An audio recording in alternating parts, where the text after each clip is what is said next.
On today's episode of Demo Corner, we are playing Super Bat Puncher, a demo made back in 2011 by Morphcat Games. It's a platforming action game with a big emphasis on exploration. You find upgrades, collect gold, and it even has co-op. This is one game that turned a lot of heads when it was first released, and it had me extremely excited as well, that's for sure.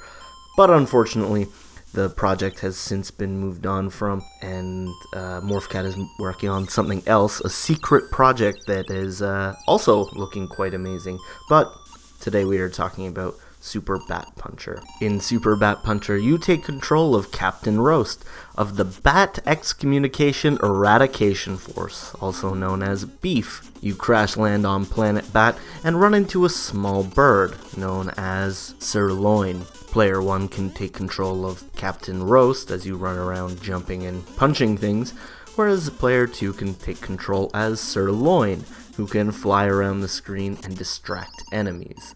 It's a nice non-obtrusive way to do co-op, especially on the NES, when doing things like shared screen co-op can be quite difficult, but I can tell you that this one is quite a winner. Progress throughout the demo, you'll find some new abilities and some new ways to upgrade your puncher.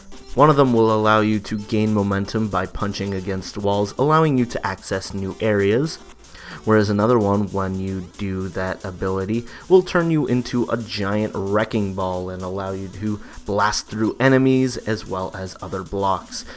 It's a really cool way of expanding the exploration and giving you new tools to attack enemies and traverse through the environment. Overall, everything feels super solid.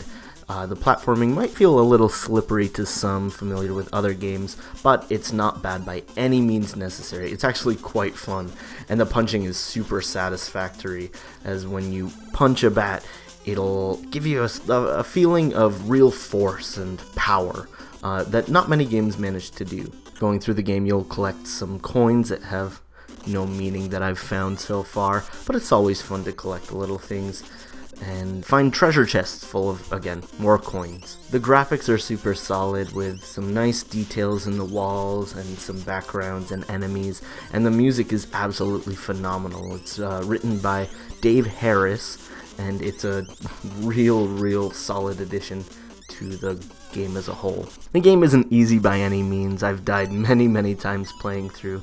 You get 3 hits and then you're dead, but it's fair. It's not challenging to the point of frustration. It's when you die, you know it's your fault, and that's always good in an NES game. One of the shocking things is the sheer amount of content in the demo. There's 2 quote-unquote levels, but these levels have tons of areas to explore through, and it feels like there's a lot to discover, things that I haven't even seen, and I've put quite a few hours into this, might I add.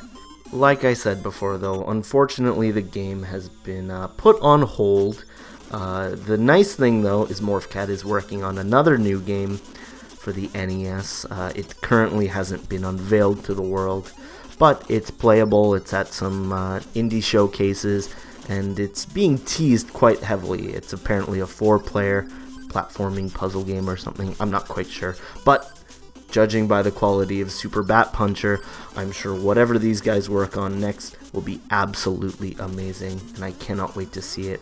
Anyways, if you have yourself a free minute, I definitely recommend you check out Super Bat Puncher, the demo on the NES, and tell me what you think in the comments below.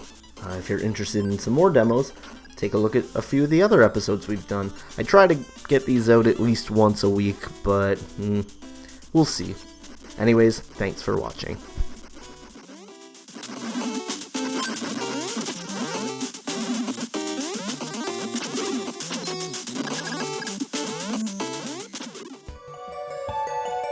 Tuh.